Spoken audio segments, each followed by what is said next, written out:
Quand on commence à 6h30, pour ma part, le réveil commence à sonner à 5h30. Ça pique, vraiment on va pas se mentir, ça pique, mais je fais au plus rapide. Donc je sors de mon lit, je m'habille, je mets du déodorant, je mange, je me brosse les dents et je me casse. Voilà ce que je fais le matin à 5h30. Je ne me maquille pas, je ne prends le temps de rien d'autre parce que je préfère dormir. Petit aparté dans cette vidéo, vous vous doutez bien qu'en travaillant en unité...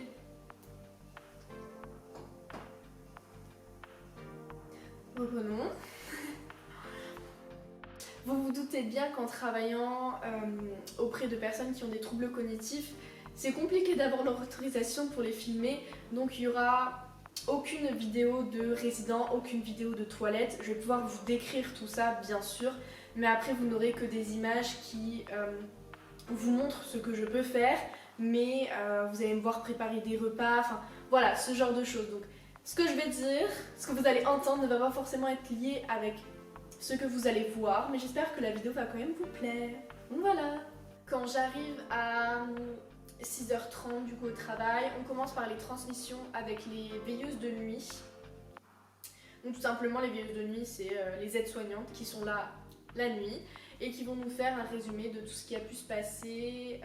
Et en général, on enchaîne directement avec le taf, on sort tout ce dont on a besoin pour faire les toilettes et préparer les petits déjeuners. Les toilettes en termes généraux, ça dure de 6h45, 7h jusqu'à 10h. Ça peut se terminer à 9h30 comme ça peut se terminer à 10h30. Ça dépend des résidents avec qui on est, ça dépend dans quel secteur on est. Ça dépend de si les résidents ont beaucoup de sel ou non. Ça dépend si on a des résidents en fin de vie ou des arrivées. Enfin bref, ça dépend de beaucoup de choses. Quand on commence le travail à 6h30, notre pause est à 11h. On a une pause de 11h à 11h45. Pour ma part, je mange à 11h, donc je mange mon repas du midi parce que j'ai trop faim. Voilà, j'ai mangé, il était 5h30 la dernière fois, donc là, j'en profite pour manger mon repas du midi. La pause passe très très vite. En général, à ce moment-là, moi, je suis très fatiguée, j'ai envie de dormir. Et là, il faut enchaîner avec le repas. Voilà, les résidents sollicitent énormément. Ils savent plus forcément comment utiliser les couverts. Il y a des résidents qui vont pas vouloir qu'on leur donne à manger, mais ils mangent plus tout seuls, donc c'est vrai que c'est assez compliqué. Faut s'adapter à chacun, faut s'adapter chaque jour. Pour vous donner un exemple un peu plus concret, pour que vous compreniez un peu mieux, on a un résident donc, qui a des troubles cognitifs assez importants et qui ne va plus savoir comment fonctionnent les couverts, donc on va devoir lui montrer. Il y a des jours où ça va très bien se passer et il y a des jours où avec l'arthrose qu'il a, il va pas réussir à lever les couverts jusqu'à sa bouche, donc au bout de 5 minutes il va s'arrêter de manger alors qu'il a faim. Donc là on va devoir l'accompagner pour pouvoir l'aider à manger tout simplement. À 13h, ma collègue elle va partir en pause et moi je vais m'occuper des mises aux toilettes, des mises à la sieste. Les résidents ne sont pas forcément capables d'aller tout seuls aux toilettes, donc on va les accompagner, on va changer les protections s'il y a besoin. Quand tout ça est fini, en général ça dure pas très longtemps, hein, ça va assez rapidement, c'est fini. Moi pour ma part c'est à ce moment là où je vais faire mes transmissions.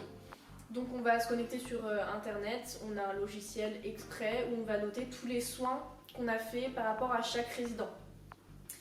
Si un matin par exemple on a réussi à faire une grande toilette sur un résident, cette personne s'est habillée seule, cette personne s'est brossé les dents, on va cocher des petites cases et si par contre ce résident n'a rien pu faire seul par exemple, et bah là on va le spécifier, on va le noter. Et on a d'autres cases qui sont là pour noter tous les changements de comportement. Par exemple, si on a une personne qui habituellement chante beaucoup le matin et que là elle n'a pas chanté ce matin, on va le noter parce que avec les personnes âgées, surtout dans l'unité dans laquelle je suis, les changements de comportement comme ça, ça montre très souvent derrière qu'il y a un problème. Voilà. Pour vous donner d'autres exemples, on a un résident qui s'est plaint énormément de vouloir aller aux toilettes alors qu'il a une sonde urinaire, donc il n'est pas censé avoir cette envie d'aller aux toilettes. Et en fait, juste en remarquant ça, on comprend qu'il a une infection.